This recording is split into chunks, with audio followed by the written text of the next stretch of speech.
ദിവസത്തിനുള്ളിൽ പുതിയ volleyball association നിലവിൽ വരുമെന്ന് അന്തർദേശീയ താരം ടോം ജോസഫ്.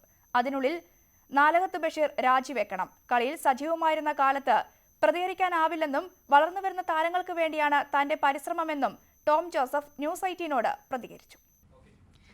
സംസ്ഥാനത്തെ മുൻകാല താരങ്ങളുടെ പിന്തുണയോടെയാണ് അസോസിയേഷൻ രൂപവൽക്കരണം. Kerala volleyball association secretary Nalakath Basheer 2 ദിവസത്തിനുള്ളിൽ രാജിവെച്ചില്ലെങ്കിൽ അസോസിയേഷൻ രൂപവൽക്കരിക്കുമെന്ന് വോളിബോൾ താരം ടോം ജോസഫ് അഭിപ്രായപ്പെട്ടു. നാലകത്ത് ബഷീറിന്റെ ഏകാധിപത്യ ഭരണവുമായി ഇനി മുന്നോട്ട് പോകാൻ സാധിക്കില്ല.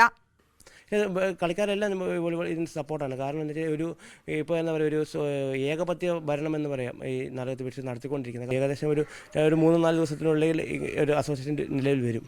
വളർന്നുവരുന്ന വോളിബോൾ താരങ്ങൾക്ക് വേണ്ടിയാണ് താൻ പ്രതികരിക്കുന്നതെന്നാണ് ടോം ജോസഫ് പറയുന്നത്. കളിച്ചുകൊണ്ടിരുന്ന സമയത്ത് പ്രതികരിക്കാനാവില്ല. താരങ്ങൾക്ക് ഒരു കാരണവുമില്ലാതെ കാരണം കാണിക്കൽ നോട്ടീസും സസ്പെൻഷനും നൽകുകയാണ് നാലകത്ത് ബഷീർ. ഇപ്പോൾ എന്നെ സംബന്ധിച്ചോളം ഞാനിപ്പോൾ 18 വർഷത്തോളം കേരള ടീമിൽ കളിച്ചൊരു കളിക്കാരനായതുകൊണ്ട് ആ സമയത്ത് കളിച്ചുകൊണ്ടിരിക്കുന്ന സമയത്ത് എനിക്ക് പ്രതികരിക്കാൻ പറ്റുമായിരുന്നു. ഞാൻ പ്രതികരിച്ചിട്ടുണ്ടായിരുന്നു. ഇവരെന്നെ ആ സമയത്ത് പ്രതികരിച്ചാൽ ഇവരെന്നെ ഈ കാരണം കാണിക്കൽ നോട്ടീസ് ചെയ്തുകൊണ്ട് എൻ്റെ കാല് പെട്ടി നേരത്തെ പറഞ്ഞ എൻ്റെ ടീമിൽ നിന്ന് പുറത്താക്കി. എനിക്ക് അർജുന അവാർഡ് പോലും അങ്ങനത്തെ അവാർഡുകളൊന്നും മേടിക്കാൻ സാഹചര്യത്തിലേക്ക് വരുന്നത്. ഇപ്പോൾ ഞാൻ ഇപ്പം തന്നെ പ്രതികരിക്കാൻ കാരണം തന്നെ ഈ വളർന്നു വരുന്ന വോളിബോൾ താരങ്ങൾക്ക് വേണ്ടിയാണ് ഞാൻ പ്രതികരിച്ചത്. വോളിബോളിനെ രക്ഷിച്ചെടുക്കുകയാണ് ലക്ഷ്യം. മുൻ അന്താരാഷ്ട്ര താരങ്ങളായ BPCLിലെ R രാജീവ്, സെൻട്രൽ എക്സൈസിലെ SA മധു, കൊച്ചിൻ പോർട്ട് ട്രസ്റ്റിലെ രാജ് വിനോദ്, സെയിൽസ് ടാക്സിലെ NC ചാക്കോ എന്നിവരുടെ നേതൃത്വത്തിലാണ് അസോസിയേഷൻ രൂപവൽക്കരിക്കുന്നത്. താരങ്ങൾ പിന്തുണ വാഗ്ദാനം ചെയ്തിട്ടുണ്ടെന്നും ടോം ജോസഫ് അറിയിച്ചു.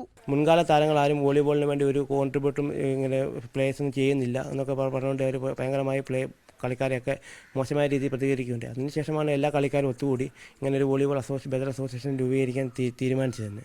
അർജുന അവാർഡ് ജേതാവായ മുൻ അന്താരാഷ്ട്ര താരം ടോം ജോസഫിനെ അപമാനിച്ച സംസ്ഥാന അസോസിയേഷൻ സെക്രട്ടറിയെ ഒരു കാരണവശാലും അംഗീകരിക്കില്ലെന്നാണ് സമാന്തര വിഭാഗത്തിന്റെ നിലപാട്.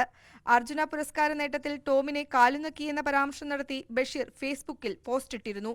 ഇതേ തുടർന്ന് സംസ്ഥാന സ്പോർട്സ് കൗൺസിൽ ബഷീറിന് കാരണം കാണിക്കൽ നോട്ടീസ് അയച്ചിരുന്നു. ബഷീറിനെ പുറത്താക്കാൻ കൗൺസിലിന് കഴിയില്ലെന്ന് ഉറപ്പായതോടെയാണ് ബദൽ അസോസിയേഷൻ എന്ന നിലപാടിലേക്ക് താരങ്ങൾ എത്തിയത്. ന്യൂസ് 18 കൊച്ചി.